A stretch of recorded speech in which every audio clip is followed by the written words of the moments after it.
Når vi snakker om metervarer og skal kvalitetsbestemme dem, så har vi brug for at snakke om, eller kunne sige noget kvalificeret om, hvad for nogle fibre er metervaren lavet af. Helt overordnet, så er der 2 hovedgrupperinger. Vi kan enten tale om naturfibre, eller vores materialer kan være lavet af kemofibre.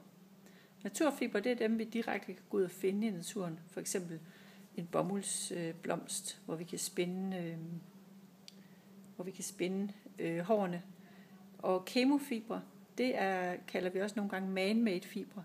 De skal ligesom fremstilles igennem nogle kemiske processer, før det bliver til en brugbar fiber, vi kan fremstille materialer af.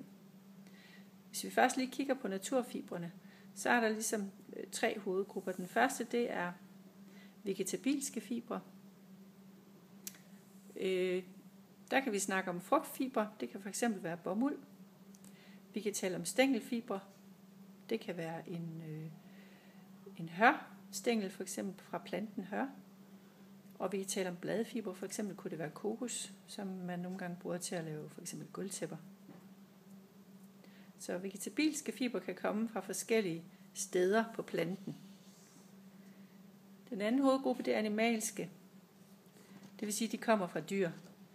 Det, der er mest almindeligt, det er hår fra altså det, vi kalder uld, fra lam, fra får, fra lamaer, fra forskellige dyr rundt i verden. Den anden animalske fiber, det er silkekokoner, som silkelarven spinder. Det er den tråd, kokonen er lavet af, som man også kan bruge som en fiber til at lave metervarer af. Til sidst kan man også tale om mineralske fiber. Det er ikke noget, vi kommer ind på, sandsynligvis her i teknikfaget. Det kan for eksempel være materialer som asbest.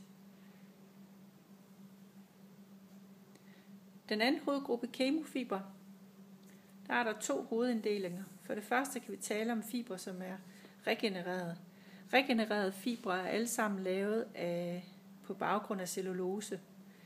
Men det er ikke cellulose, som for eksempel fibrene fra bomuldsplanten, vi direkte kan spinde. Det er cellulose, der først skal udvindes fra for eksempel trærester, fra bambus eller andre træprodukter. Det skal igennem en kemisk proces, for at vi kan få cellulosen skillet ud. Og på baggrund af det laver man ligesom en masse, man kan spænde ud gennem nogle dyser og derigennem få en tråd. Den anden hovedgruppe i kemofibrene, det er de syntetiske fibre. Og de syntetiske fibre, de består alle sammen af, eller de er baseret på olie og nogle kemiske processer.